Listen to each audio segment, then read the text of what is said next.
Given the mix of people here today, I wanted to try and talk about something to offer everybody a perspective that might be useful in their sort of creative and strategic work, using some of our work as some of my kind of various personal projects as material for that discussion.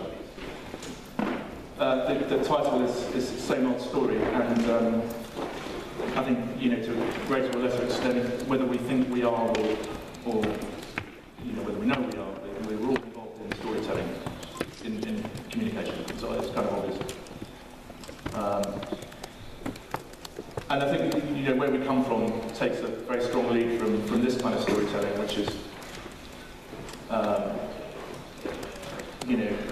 filmic, huge stories with beginnings, middles, and ends.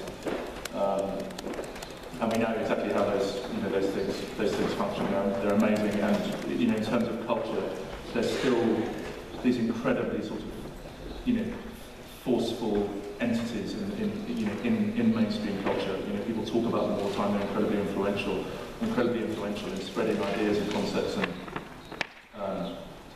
excitement. This is a very old ad from the UK, and obviously advertising tradition, and particularly because of the way that films are effectively mini stories. This is a serial ad that ran in the UK about 20 years ago, which was just sort of watching this romance kind of unfold, commercial after commercial after commercial. But effectively, it was using the same storytelling techniques as Titanic. Stories are really important. I've got a couple of young children now. One's a 4-year-old, and it's interesting how stories are just such a sort of vital part of learning and understanding the world. So not learning in terms of information, but learning in terms of piecing together what all this stuff means. What's important, and how we can and should relate to these things, and how we should make decisions. So stories are sort of they're bound in at a kind of core level. It's not. We work in a professional scenario in our businesses making stories, but actually, the reason why they're so important is because they're fundamental to the way that we understand the world. This is Stanley Kubrick, and there's a little personal collection here because my father's an optician, and he used to make glasses for Stanley Kubrick. So my dad probably made those glasses for him. He lived in the same town as us.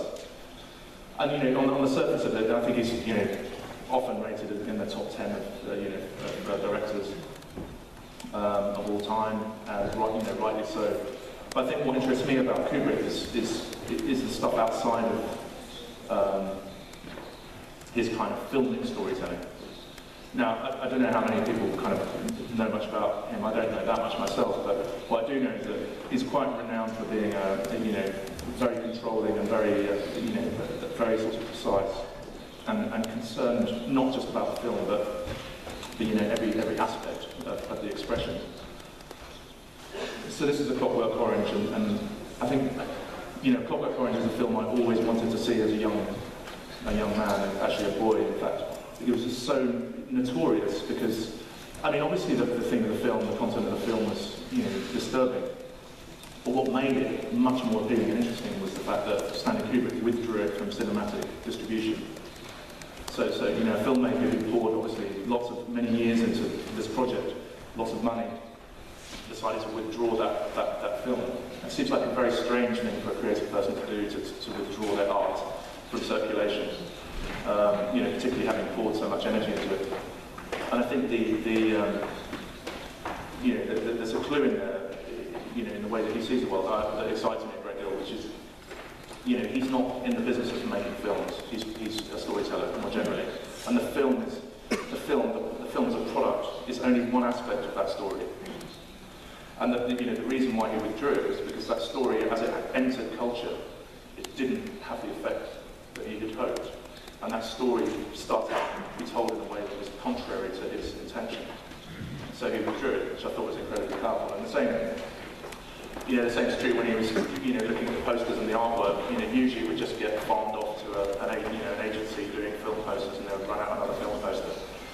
Stanley was, wanted to sign off on everything, wanted to sign off on every piece of communication, and to me that makes perfect sense, because if you're in the business of storytelling and you're in the business of meaning, then actually these things, this collateral, these vehicles, need to be framed together. And actually, the poster is just as important as the film itself, as an entry point into that journey that kind of resolves within the film, and then within the conversations after, within the impact in culture and media, etc., etc. All of those things are important if you're in the business of meaning. So just to sort of pull apart some of the, some sort of elements of storytelling, as much in literature as in film. And I think in the way that Stanley understood, all these pieces mattered.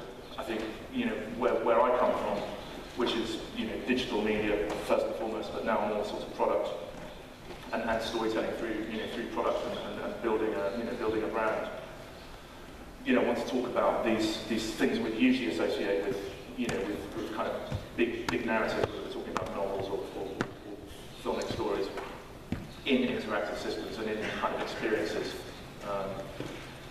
The first one is about, it's about symbolism, which, you look into, again, back into kids' books, you look into literature, and it's rife with symbols. The stories we tell our kids are rife with these symbols, because symbols are the means by which we start to sort of piece things together. We're not really talking about a gingerbread house. We're not really talking about, bread scattered in the forest. They're symbols. They're sort of metaphors.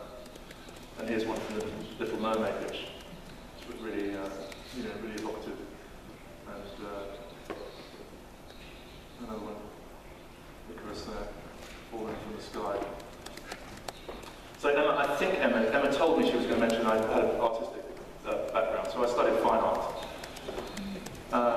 And it remains a really important kind of way of, of thinking. It's a really important way of approach problems. This is, someone who is obviously incredibly influential. It's usually him or Picasso are considered to be the most influential artists of the last century. So this is Marcel Duchamp. And the interesting thing about art, I think, and this thing particularly, which is generally regarded as the most influential piece of artwork of the last century, is that actually it's a storytelling device. It's a story. But it's not a story in a filmic sense. It's not a story in a novel sense where you're guided through the process. This is an object that's laid down in a gallery. That's very sensitive to its context, and the meaning and the story becomes much more kind of scattered and pervasive, because what it's doing is it's acting. And this, when art is powerful, when art is doing its job, it's creating waves and creating disruption and disturbance, which becomes a series of stories, but in a very static way. So it's not holding your hand through that story. It's a sort of provocative, and I think a lot of the work that we do is effectively doing that. I mean, it's trying to do that. It's trying to, and obviously good art as well isn't just provocation. It's provocation and direction. It's starting to lead you somewhere. It's starting to try and tell a story. It's trying to kind of share something, unfold something. And a really nice contemporary example of that sort of Duchampian thinking, which is a box. This is now, by the way, it's just a good, nice example. It's a box that sits in a gallery and sells itself on eBay. It just auctions itself all the time. So here's a piece of poke work. This is probably about 5-6 years old. And this is wanted to use this to illustrate the idea of symbolism and how important it is within experiences. Now, this was to communicate a series of products. Orange wanted to unify a series of products, so broadband and some of the tariffs, and they wanted a simple, singular story to take to the market. So they settled on unlimited. The idea that those products didn't run out. There was no cap. So the communication became unlimited, and Fallon, the ad agency in London, created a film with this rainbow that kind of kept on running through a city. So we picked up on the rainbow, but apart from that, there was no inspiration. So what we thought would be a potent, interesting, sort of disruptive statement, and something that would kind of create interest through the community of the internet, was just the idea of making a never-ending web page. So a page that never came to you'd never get to. Just thought that was something that people could describe really easily, and they would want to see it. Yeah, you can kind of see how the thing works. I'll just give you a quick glimpse into how it works. So here we're at the top.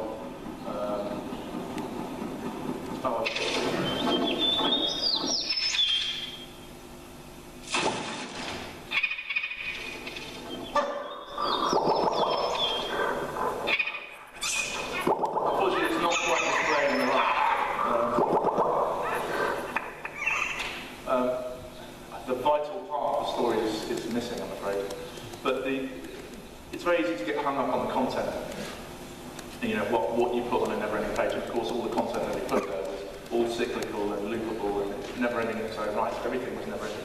But the most important thing of all is the way that the sidebar loads.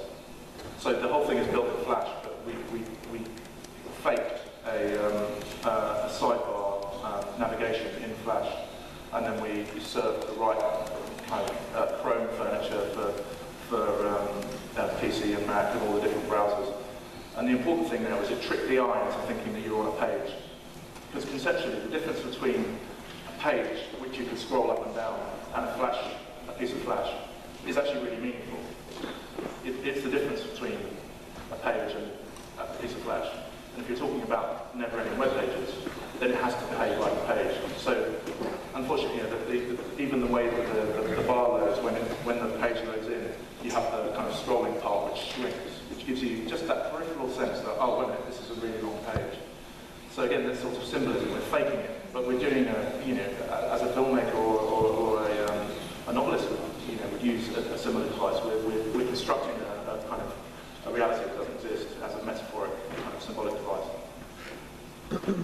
This is something very different. This is Manchester City Football Club. It's the first football club that moved off this common platform, which was a terrible, really terrible experience. I don't know if the same is true in Spain, but the Premiership in the UK, all the websites are awful. And you know, they're very, you know, they're not at all generous. They hold everything back. You have to pay to get any assets, and the assets are all terrible. So when Manchester City sold the business, they wanted to completely rethink the process, which we helped them with. I can talk a lot about this, but one of the most important things that we did with this project is recognise that all the Premiership websites don't acknowledge their communities, don't acknowledge the unofficial communities, where actually most of the fans are and most of the activity is. The reason why they don't acknowledge them is because they're not always supportive of their decisions and judgments, but that's not a reason to ignore them, in our view. So what we did was we identified those key groups, we brought them into the process of designing the site. We asked them, you know, what they wanted, and we tried to address those desires. It's kind of what you do in design, right? I mean, it sounds pretty normal. And then within the site, on the front page, there's things taken from the community. So we harvest, we bring in elements of the community, we showcase them, we list them. And we really bring those people right into the core. So, you know, this isn't a design issue. This is about symbolism. This is about representing our attitude to fans as a way of building bridges and making that community, you know, bringing that community in.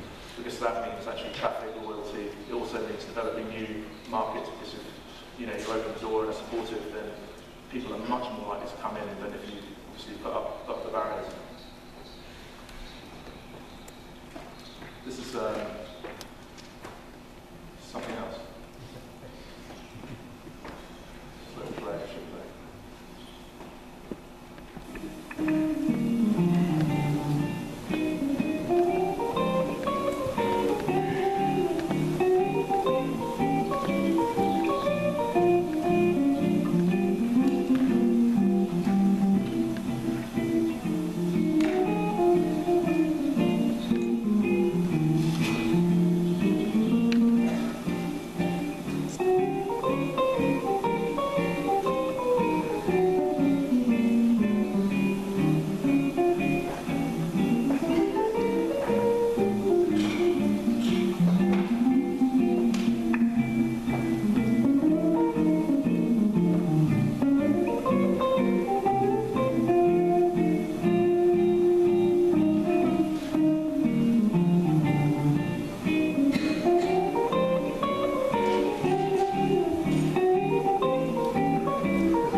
tweet, so anyone, hopefully in the local area, can come down and have the freshest things at the event.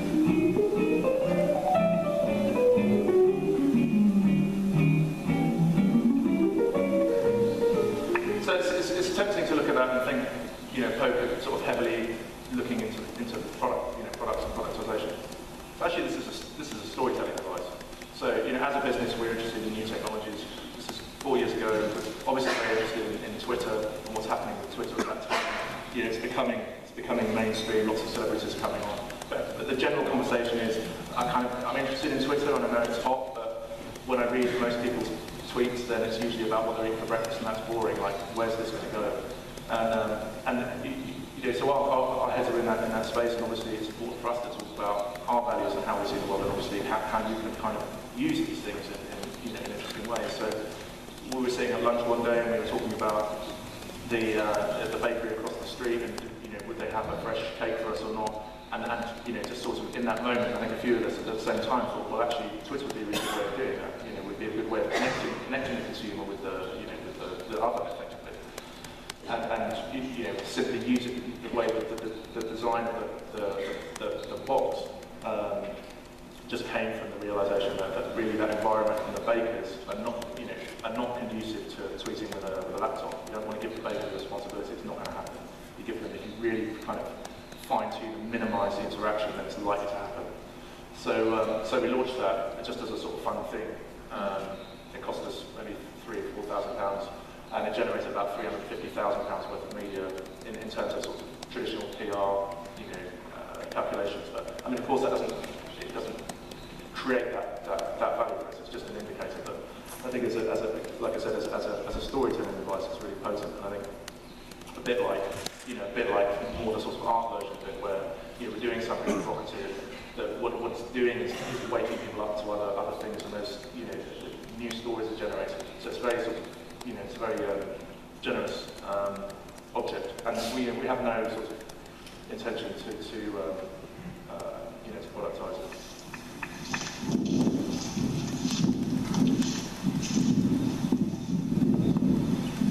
Actually, I'll just go for this. Let this run a second. The context is really important in storytelling as well. So if you're telling stories cinematically, if you're you know, filmmaking, you know, as well as telling stories, you need to also be conscious of the context in which people are consuming those stories. So, you know, when you're filmmaking, you can reference other films, you can reference elements of the cinematic experience. You know, the audience will understand what you're talking about. The same is true of literature, and it's right, and the same is true of art. You know, all these forms of referential, and the reason why they're allowed to be referential is because they're context specific. You know, they understand their context. So we think that's really important in the digital realm as well. That digital is a context, digital is a community, and even if you're talking to somebody who goes to the cinema who also uses digital, you're not drawing on the same references. They understand that each context is different, and each set of references is therefore different. So this is something actually Emma was involved with last year, who introduced me, and we were launching. It's the biggest kind of brand launch in the UK for 10 years or something. It's this the merging of Orange and T-Mobile, rebranded as EE, and this is a specifically digital film that we launched. So this is the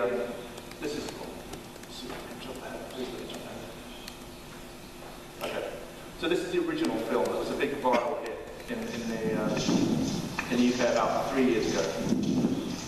It's just a guy walking in the park, and then he came across the sea, and then it went very, kind of proper viral hit. And they were talking about it on talk shows, so it was a proper kind of mainstream phenomenon.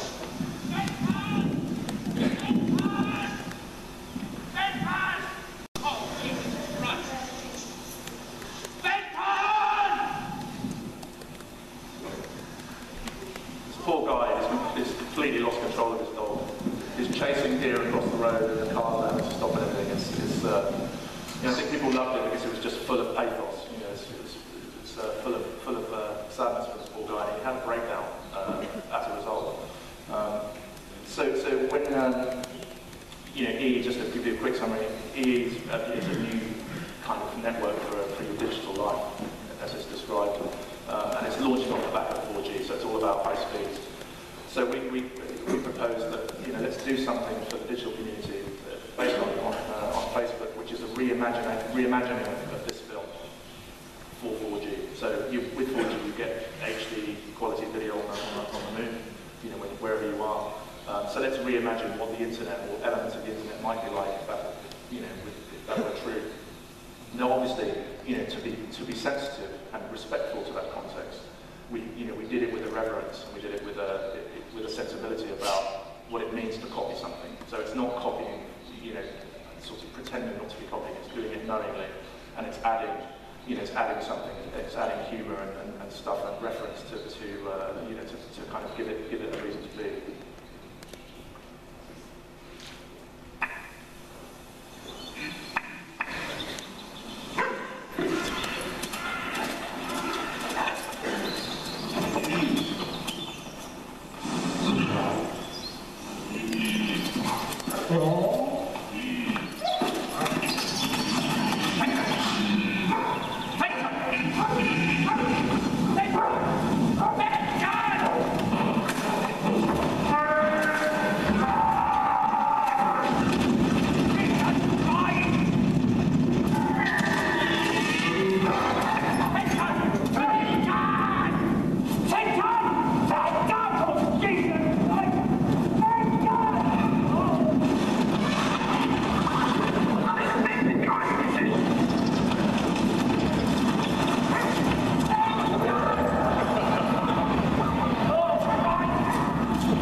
The effect of that contextual sensitivity and actually the symbolic, potency of doing something for that community, and not just doing something okay, but doing something really high production value, doing something really sort of ambitious.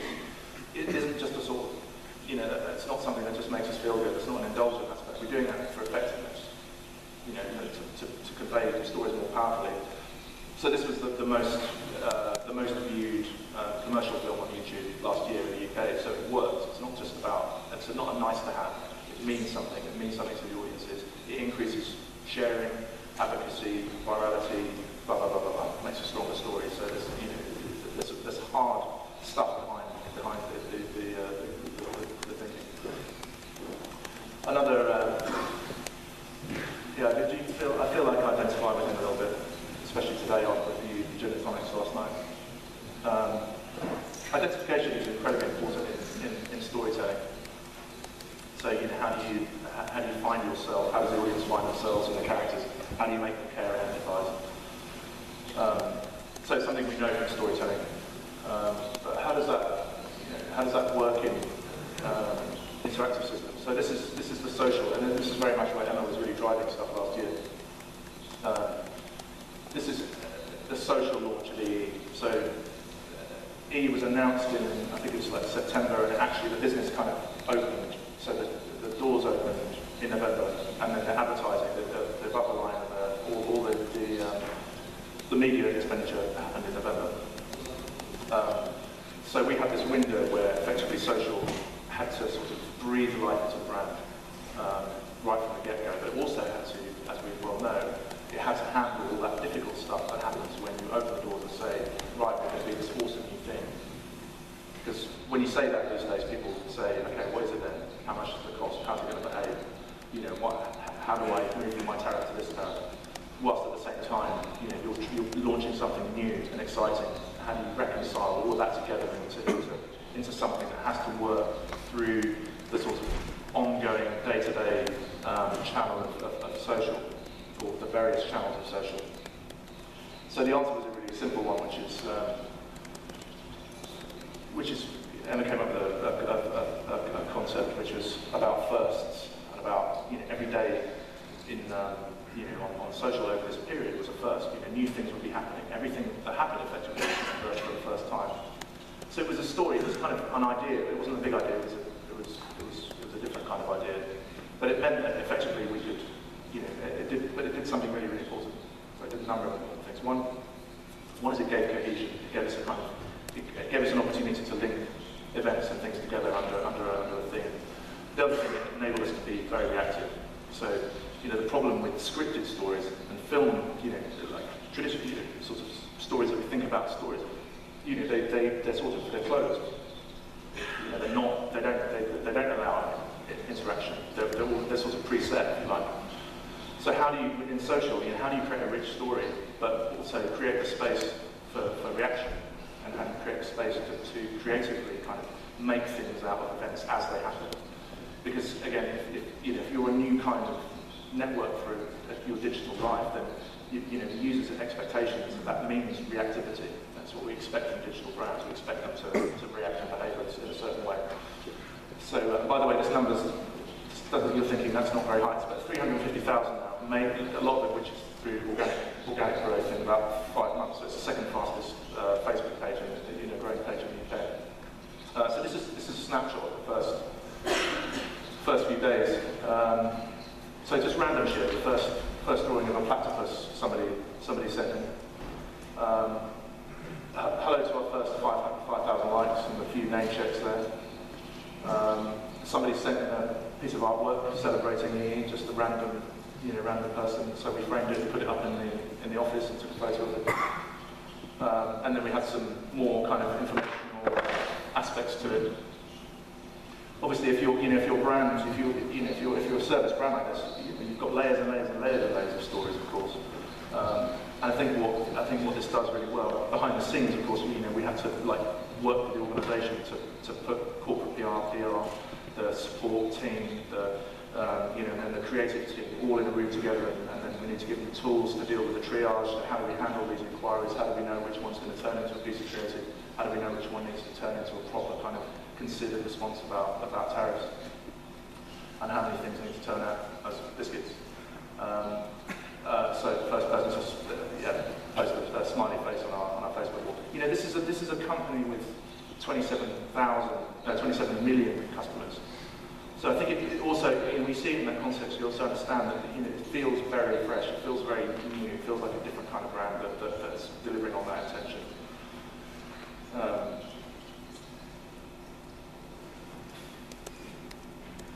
This thing came up, which is just people didn't know how to say it. English people aren't used to vowels next to each other and no consonants around to sort of lock things down. So, we took this on as a problem to solve. Let me just check the time. This is a film called the Team Speech, which we made with Bernardo, which is a charity. So we created a documentary, which was made in 2 halves. One was a discussion through YouTube and all social channels with young people, and the other part was a film, which is a sort of HD, full HD film. We launched it on Christmas Day against the Queen's Speech, which is a very sort of important cultural moment in the UK. And what this film was doing was sort of disintermediating young people. So the media paints a very crappy picture of young people in the UK. And so we thought, rather than creating sort of very short, sort of confined ads, we'd open up into a full documentary and allow people to really give young people a platform to tell basically the nation what was important to them. I'm going to raise past because I've got a bit of I've got to run along a little bit. So another important part of storytelling, and obviously advertising in our case, is association. This is one for the older male in the audience. It's one for the ladies. Maybe not. Maybe not one for the ladies. So so it's an old. We all know about association. We're building stories through. Association is a very strong storytelling element, right? So that on its own, that's just a razor in the hand of handsome, high-performance sportsman. It's something else. Okay? It has a different, different sort of ambience and feeling about it.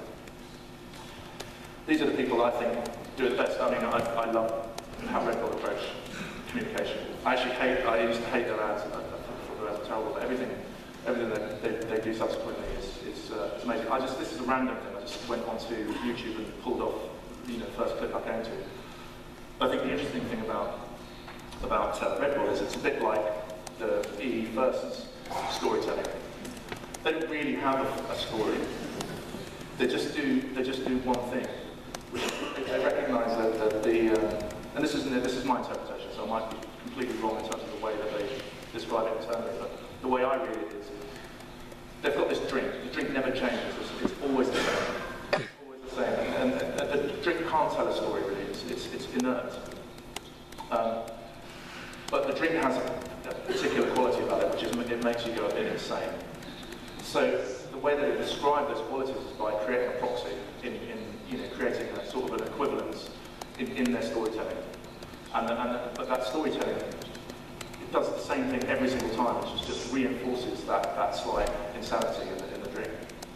And that's all they do. So across events, across the communication, across all of these things, they're just reinforcing the same thing again and again and again. And the consequence of that is that they're now the biggest media owner of exports in the world. And it also means that they get to do this thing, which is the biggest media event of last year, more or less. Incredible reach in terms of the return on investment and all that. I mean, this must blow everything out of the water, because every single news network in the world ran this live. There were X amount of million connections, live to the event. They couldn't get there in one step, which is the important part as well. But that storytelling, even though actually the story itself is very sort of rudimentary and simple, it's something that builds and builds and builds and builds and builds. And that's what we see in digital, and that's what we see the great opportunity with particularly social media, is that breaking things down, allowing things to break down, to deconstruct things, and really sort of focus in on very tight kind of stories rather than these much sort of broader scripted ones. Actually, it gives you lots of potency. This is on the complete other end of the scale. So this, you think, I'm going to talk a bit about the light bulbs in a second if we've got time. But I make these light bulbs and these accessories as well. This is Pinterest, which is, I'm sure you'll pick up on it last year when it got hot, and then it sort of went off the radar again for the business for some reason, even though it's bigger now and much more interesting than it's ever been. Weird that. Anyway, this is association. But what's brilliant here is we commissioned a photographer to shoot this stuff one day. It didn't cost us very much. We put them on the internet. And then this person's pinned it on their Pinterest board. It's interesting, they've got they're associating. So this thing, without even trying, is associating with a bunch of quite interesting lights. You understand the culture of that just by seeing those the taste and the interest of the pinner. It tells you quite a lot, but also in the mind of the user, it starts to create connections, just like those adverts, those Tiger Woods and the Razor. This is Blumen and this kind of visual vernacular. There's somebody else who's a bit more into fashion and jewellery. This is somebody else who's into very sort of lifetime lighting. This is somebody else who's a bit more on a sort of mood boardy vibe. There's someone who's interested in bedrooms, and this one is a bedroom. Cutting lots of different ways, and obviously with Pinterest, you're talking about not a fixed set of associations again. So we're off script. We're just putting stuff out there, and then those associations are being constructed for us, which is brilliant. It's free. It's incredibly powerful. It means, this sort of holy grail of personalisation is working naturally, organically through the system. Somebody who's doing more of a kind of colour story. And then, things like this have emerged, associations with Tesla, which is, a sports car that, trying to excite people about electric, automotive by making really sexy cars. Seems like a sensible thing to do. We're trying to excite people about low energy lighting by making a sexy light bulb. That's a really strong connection for us. It's a strong story to tell. So I was just going to tell, here's the last, I don't know if I've got probably 5 minutes, 2 minutes. Just race through this last bit, which is the kind of product side of the story, which hopefully fits the rest of my narrative here. So I used to make these things. Actually launched the first one as a sort of art project 11 years ago, and then we ended up making these things in 2005. The ones you see in the shops now are copies of this. So I'm the official founder, so you know that. It's called the P-phone and the Penelope phone. I'm not going to talk about this because I want to talk about the light bulbs, just to give it some background. But we had a kind of Duchampian perspective on mobile phones, and that's why we came up with those big ones. then after a few years, we started looking at these things and thought, you know, isn't it sort of weird that we're all aware, intellectually we're completely aware of the problems that we're facing in terms of the environment, and yet we just can't break our old habits. We can't fall out of love with light bulbs, with the qualities of that light. But we looked at these and just said, well, this isn't helping. You know, communications, advertising could do. Back on mine. You know, we can do what we like to sort of push people to do it, but if we don't solve it at the product end, it's only ever going to work to a certain extent. So we thought, well, you know, nobody out of the 10 billion or 50 billion dollar light bulb industry, nobody's actually thought to do something really nice and feminine. And you look at lighting and you think, well, you know, you look at what artists do with light, and you think, well, you know, why is that? Why, you know, there's clearly opportunity to use light in beautiful ways. I mean, you know, it's poetic. You know, it's beyond the object. It's something ethereal and magical about, you know, in light. So why can't we try and capture some of that in an object, you know, in a product? So we did, and this is the kind of story at the heart of it. I would say that the object itself tells a story. You don't need this line. This line was the thing that is, you know, is continuous with our journey, which is, it's strange that the bulb, an object so synonymous with ideas, is almost entirely absent of imagination.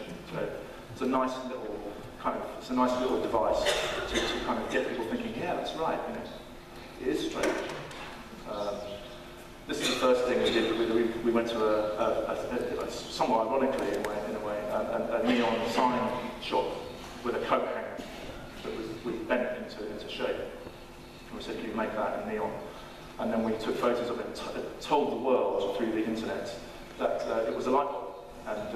And then they believed us, and they stuck, you know, this is in the Times.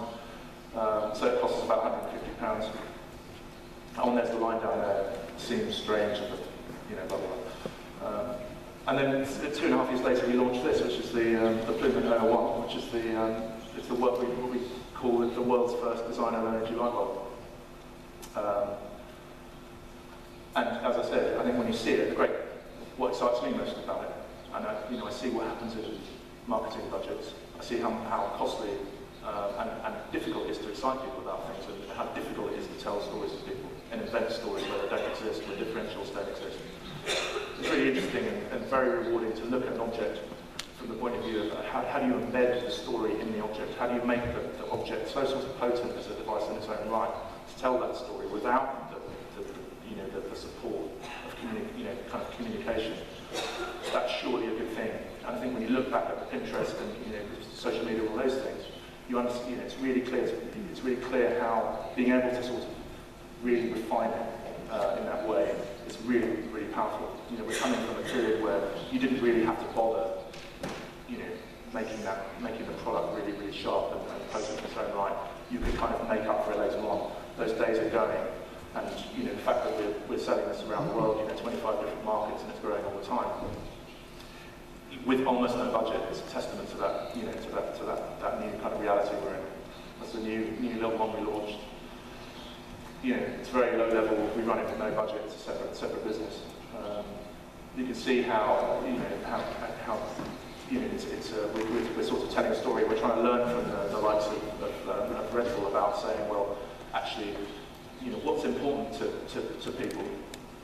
And the great opportunity with this product, by the way, is that whenever you associate it with something else, it becomes a new story, which is brilliant. It's like Red Bull. Every time you kind of spin that little mechanic into a new situation, it's a new story, it's a new reason to talk to people, it's a new imprint, a new idea. Different presentations just create a completely different impression and creates new possibilities every time. This is important as well. Back to this symbolism theme. We invite people to share their photos, because if they share when people buy it and they do something cool with it, if they share it with us, that's great for them. It makes them feel proud. It's great for us because we get an image, we get something, a new idea to put in front of people. So we want to encourage that. So we thought the most powerful way to indicate our intentions and our real commitment and value on that activity is just to say, well, You know, on the boxes we show a picture that's been taken by one of our customers. Every year we pick the best one and we put that picture on. It's no big deal, no big you know, trumpet or anything, but it's, you know, it's really, really, really important. And then this is the one that's going on next year. It's a stylist in Italy who shot it in our bathroom. I just think it's beautiful, like days when these things roll in. You know, yes, we're kind of in control of the story to a certain extent, but actually this is when it becomes much richer, when things bounce back, when people are doing it on your behalf. You know, people making useful objects and including our product in those objects to give their own objects more resonance and more depth and more stories to tell. You know, this just came in, I saw this on a blog, and then I contacted the guy, yada yada yada. So these aren't shoots that we've commissioned. These are things that have happened as a consequence of you know, of trying to kind of fire that thing up. So finally, you know, if you're with me, if you follow the logic of my argument that you know, what I'm really saying is that stories live everywhere. I think as an industry, as a business in general, worldwide, we could do much better business if we just stopped sort of throwing up barriers in inertia to stop certain types of stories being told over other certain stories. The reason why that's happening, by the way, is because some stories have very high status and some stories have very low status. We love certain kinds of stories and certain kinds of media and vehicles, and we don't like others. We don't consider, you know, those things to have potency and power. I think that you know, the director example, Kubrick, it mattered to him, everything, and I think we'd all do better to give everything the same status and to recognise that every element of storytelling is important. And by raising that status, we actually can start to move towards a more meaningful sort of sense of what we've been calling integration for a while, which is actually, in you know, most cases I've seen, it's not true, it's not integrated. And it's also about prejudice. It's about prejudices against certain forms and certain elements, and we have to overcome those things. And I think that, you know, you see it in culture and society. Society gets better, stronger, more potent, more interesting when it really understands how to incorporate all the different shades and cultures. You know, prejudice is a blocker, something that stops you know, the flow of energy and stories of energy.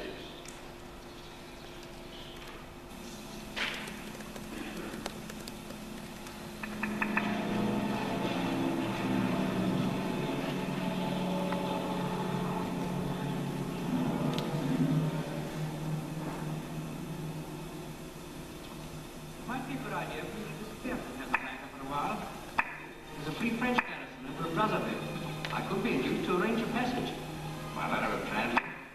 You could use a trip. It doesn't make any difference about our bet. You still owe me 10,000 francs. And that 10,000 francs should pay our expenses. Our expenses? Louis, I think this is the beginning of a beautiful friendship.